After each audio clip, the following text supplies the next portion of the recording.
bivuga ko uyu mugore azi kwihanganira, yihanganira ibihe byose, kuko bibiliya yatubwiye ngo hari igihe cy'imbeho akaba n'igihe cy'izuba.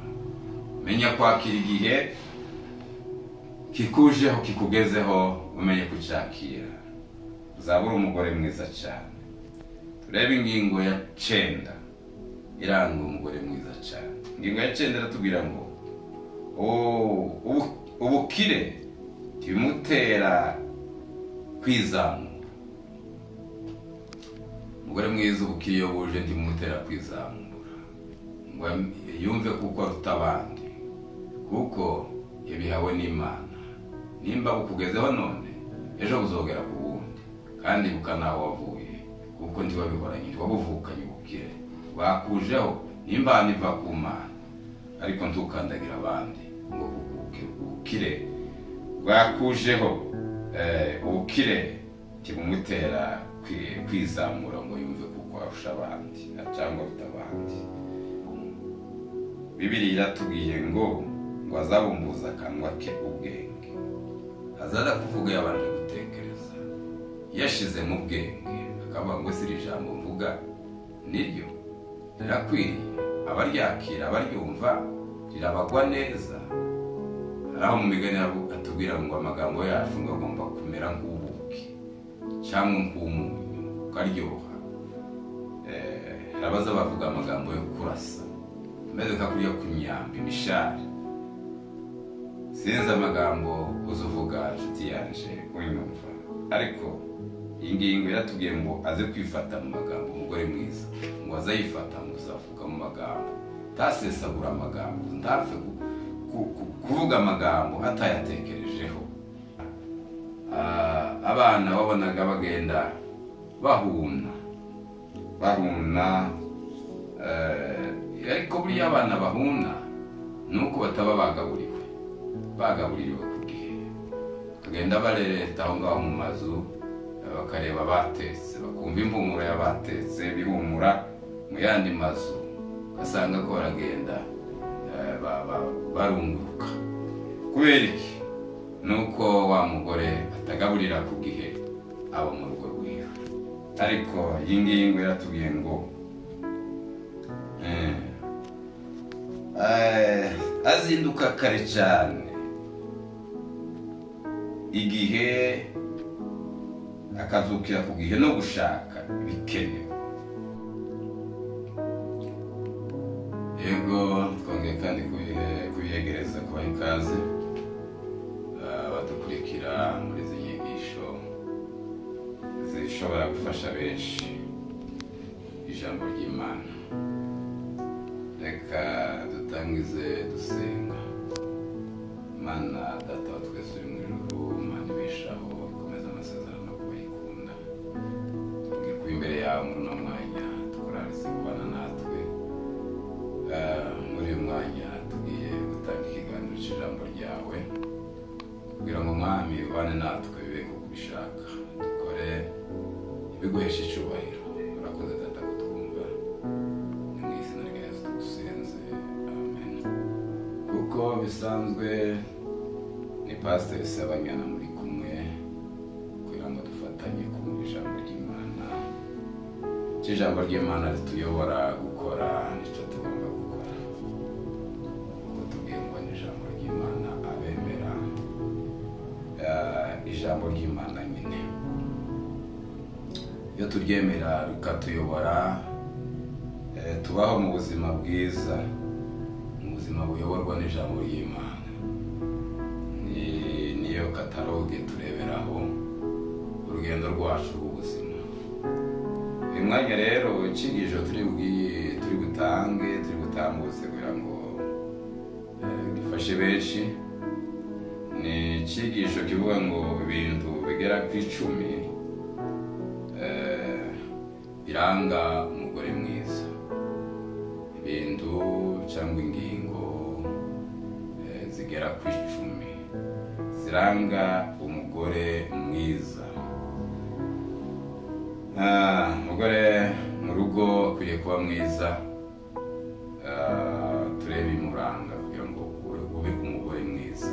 Ubundi Bibiliya zitubwira ko umugabo mu rugo ari umutwe w'urugo nyine, umugore nawe akaba umutima w'urugo cyangwa akaba umufasha nyine umugabo wiwe. Hari inshingano umugabo asabwa, ntabwo turi buvuge ku mugabo cyane, ariko hari inshingano z'umugabo mu rugo no kuyobora urugo nyine nk'umutware warwo. Bibiliya ikatubwira ngo bagabo mukunde abagore banyu nk'uko Kristo nawe akunda itorero. Bibiliya ikongera ikavuga ngo namwe bagore ngo mugandukire abagabo banyu kuko nizo bibakwiriye. Bibiliya ikongera ikatubwira mu ngingo zifasha abana, icyo Bibiliya ivuga ngo bana ngo mwubahe ababyeyi kugira ngo iminsi yanyu ikomeze kuba myiza ndetse no kuba myinshi, muramire ku isi. Ayo ni amagambo ya Bibiliya, ariko uyu mwanya reka twige ku magambo avuga ku mugore mwiza. Turebe ingingo 10 twakwireberamo cyangwa zireba cyane ku bagore. Umugore mwiza arangwa n'iki? Turebe izo ngingo kandi dushingiye ku cyo Bibiliya ivuga. Ingingo ya mbere, umugore mwiza ni umugore wubaha Imana, akubaha n'abo mu rugo rwiwe. Umugore wubaha Imana akubaha n'umugabo we, akubaha umugabo. Arubaha Imana, yubahe n'umugabo. Uwo ni umugore mwiza. Bibiliya izitubwira mu gitabo cy'Imigani, ni nacyo cyane dushingiraho tureba uwo mugore mwiza bimuranga. Bibiliya ikavuga ku bice 30 by'Imigani, 31 by'Imigani, duhereye ku murongo wa 10. Aravuga ngo nishimwe ry'umugore ufite umutima. Iz'umugore ufite umutima ashimwa. Buriya hari abagore bamwe bagenda batagira umutima, bagenda bari bawawa, bagenda uko bashaka, ariko buriya umugore mwiza agendera ku mahame ya Bibiliya, kuko Bibiliya niyo twireberamo, bagenda kuko Imana ishaka. Noneho kuri 31 n'umurongo wa 10, kuri iyo ngingo ivuga ngo umugore mwiza yubaha Imana akubaha n'umugabo wiwe. Bibiliya iratubwira ngo umugore w'imico myiza ninde wamubona ngo arusha cyane rwose Marijane igiciro. Wano ni intambwe ya mbere, ni umugore w'imico myiza ngo se yaboneka he? Ngo arusha cyane rwose Marijane igiciro. Marijane ni ikintu cy'igiciro. Bundi umugore mubi, umugore mwiza azabonekaho umugore mubaye. Nicyo kiranga kiza kwereka aho abagore babi biganje. Nicyo gihe abagore beza bagira agaciro iyo babuze aho hantu. Ni ukuvuga ko iyi jambo rya mbere, intambwe ya mbere, ingingo ya mbere, ni ukubaha Imana, ukubaha n'umugabo wawe. Izo bizatuma urangiranwa, ubikirangirire nk'umugore mwiza. Umugore Bibiliya ishaka, umugore Imana ishaka, umugore ingo nyinshi zikeneye, ni umugore wubaha Imana. Iyo ni Imana niyo ya mbere. Igikurikiyeho n'umugabo wawe. Kubaha Imana, ukubaha n'umugabo wawe. Imana idufashe tumenye ibituranga, biranga abagore beza. Tubigendereho, tuzabirangirire. Niba ushaka kubikirangirire, gendera kuri uyu murongo wa Bibiliya. Ubaha Imana namara ubahe n'umugabo wawe. Ingingo ya kabiri, ni umugore ugira umwete wo kugira imirimo myiza. Umugore ugira umwete wo gukora imirimo dusome kuri umurongo wa 13 aravuga ngo ashaka ibyo kurya. Okay, ashaka ubwoya bw'intama n'imigwegwe, anezezwa no gukoresha amaboko ye. Iyi ni ingingo ya kabiri iranga umugore mwiza utarangwa n'ubunebwe. Yego inyigisho ya Bibiliya iratubwiye kuri murongo wa 13 ngo agira umwete w'imirimo myiza. Imirimo myiza ni imuranga kandi akayikora afite umwete. Umurongo watubwiye ngo ashaka ngo ubwoya bw'intama. Mpamvu yavuga ubwoya bw'intama uyu mwanditsi ni uko ubwoya bw'intama muri icyo gihe aribwo bwakoraga imyenda, kugira ngo n'ubu ngubu bukaba bicuruzwa, bukaba buri ku isoko, ngo akazuka kare ngo kare gushaka ubwoya bw'intama. Ubwoya bw'intama ngo n'imigwegwe ngo anezezwa no gukoresha amaboko yiwe, akanezezwa no gukoresha amaboko yiwe, ntari ibyo kurya by'ubute, ntashake iby'ubute, kanezezwa nuko akoresha amaboko yiwe, bivuye mu maboko yiwe bikamunezeza. Iyo ni ingingo ya kabiri. Turebe ingingo ya gatatu iranga umugore mwiza cyane. Uwo mugore ngo azi kugabura ku gihe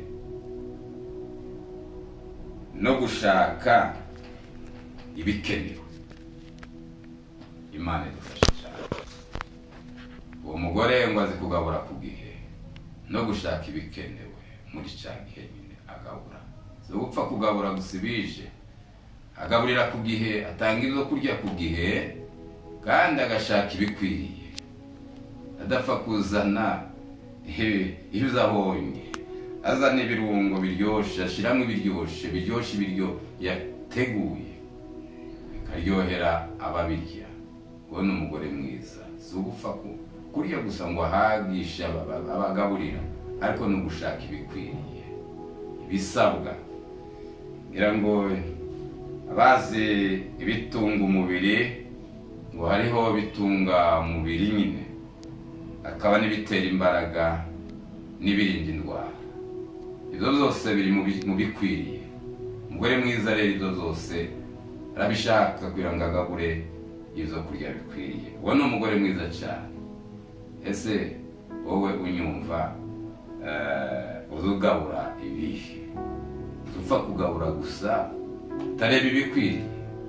Ni muri icyo gihe rero mwigabura agomba gushaka ibikwiriye.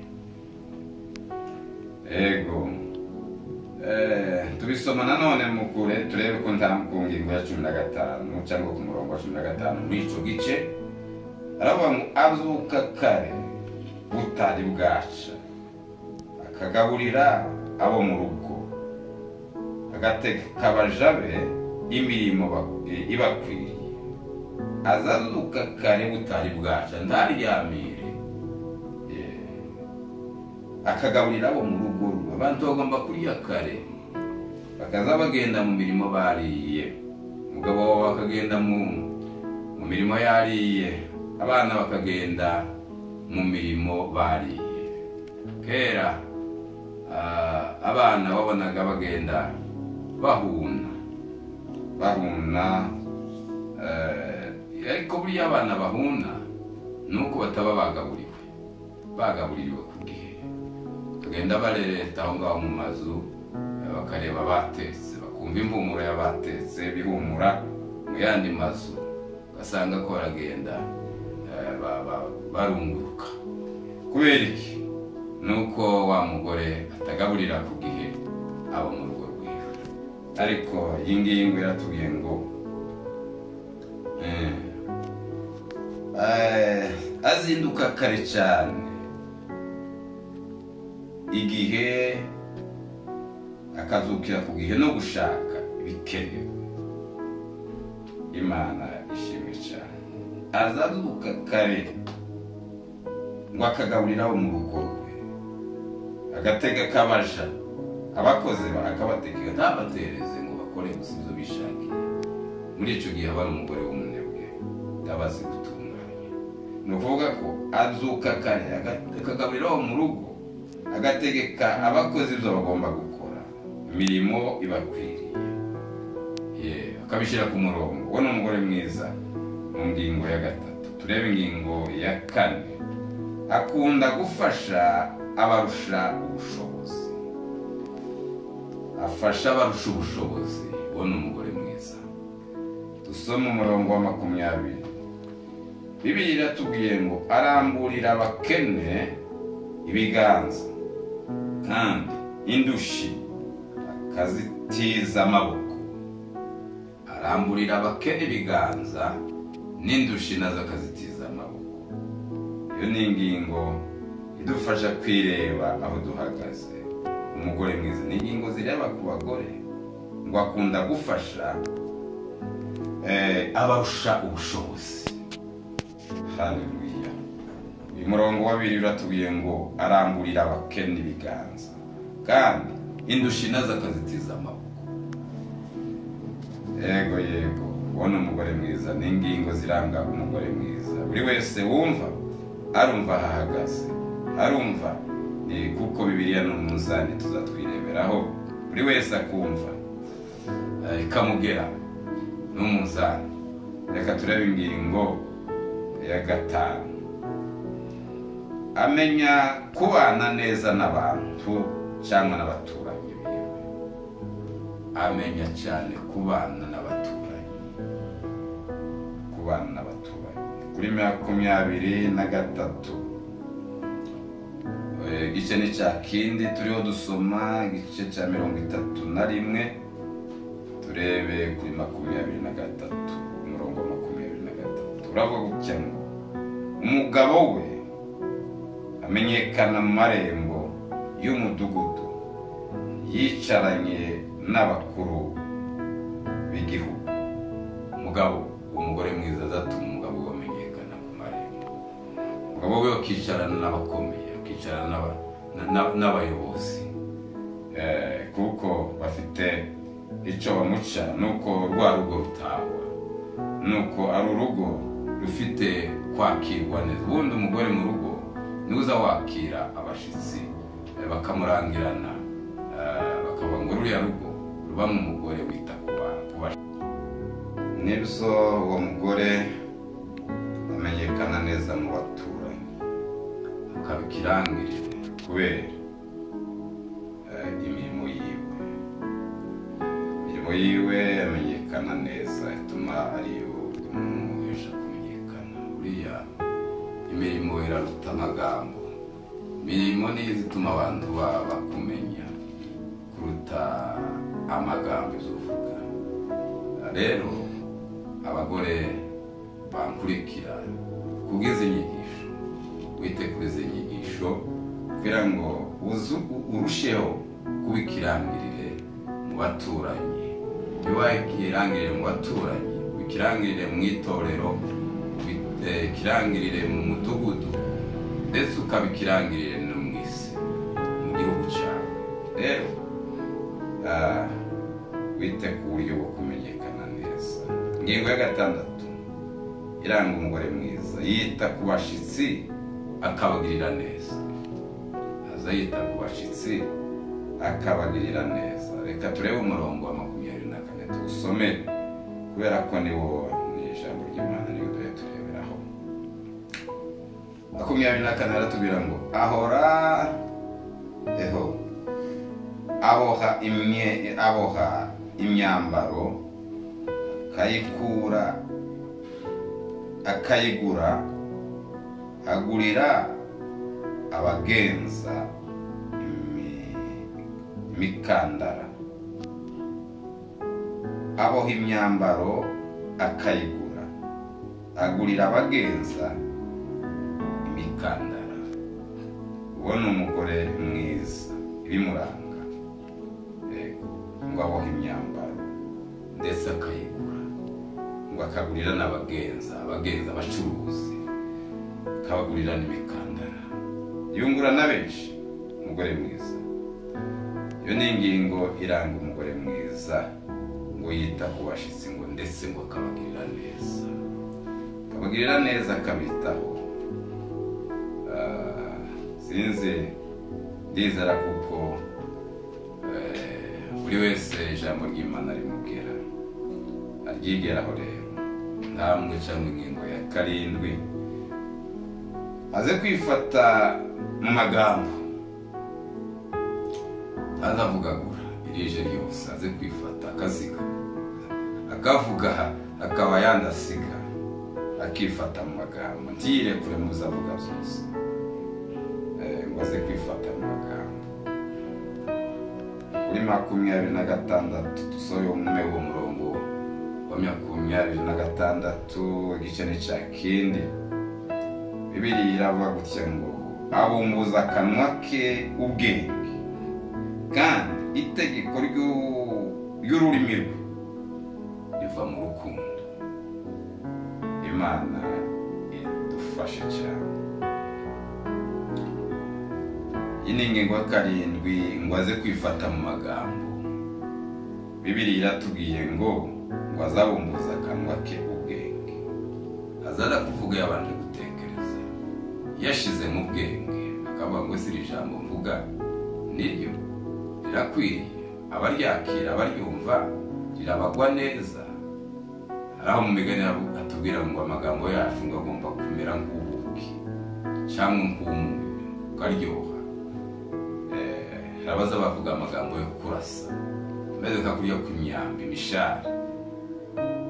Sinzi amagambo uzuvuga nshuti yanje unyumva, ariko ingingo iratubwiye ngo aze kwifata mu magambo. Umugore mwiza ngo azayifata mu kuzavuga mu magambo, ntasesagura amagambo, ntapfe kuvuga amagambo atayatekerejeho,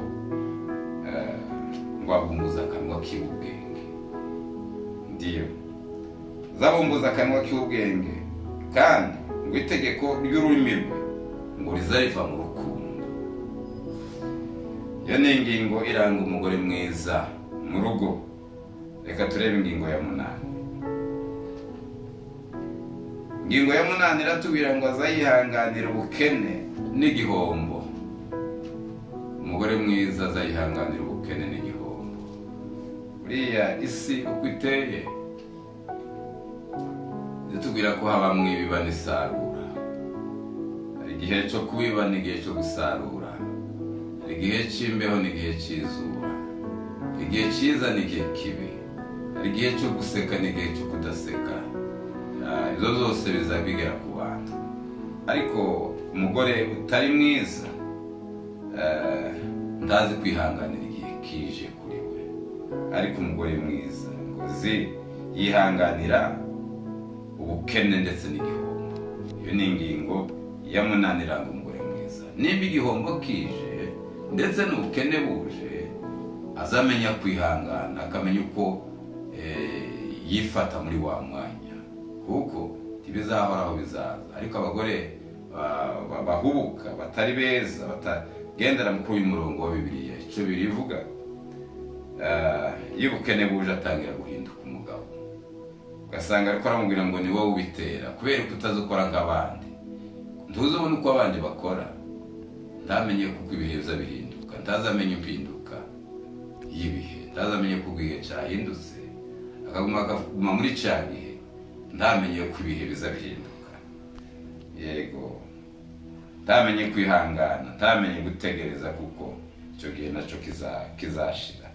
Reka tubisome nanone, tusome muri murongo wa 21. Bibiliya iratubwira ngo ntatinyisha abo mu rugo igihe cy'imbeho, kuko abo mu rugo bose bambaye bikomeye by'imbeho, bambaye iby'imihemba. Ntatinyisha abo mu rugo rwe igihe cy'imbeho. Ni ukuvuga ko uyu mugore azi kwihanganira, yihanganira ibihe byose, kuko Bibiliya yatubwiye ngo hari igihe cy'imbeho kabone igihe cy'izuba. Menya kwakira igihe kikujeho kikugezeho umenye kucakira uzabura umugore mwiza cyane. Turebe ingingo ya 9 iranga umugore mwiza cyane. Ingingo ya 9 iratubwira ngo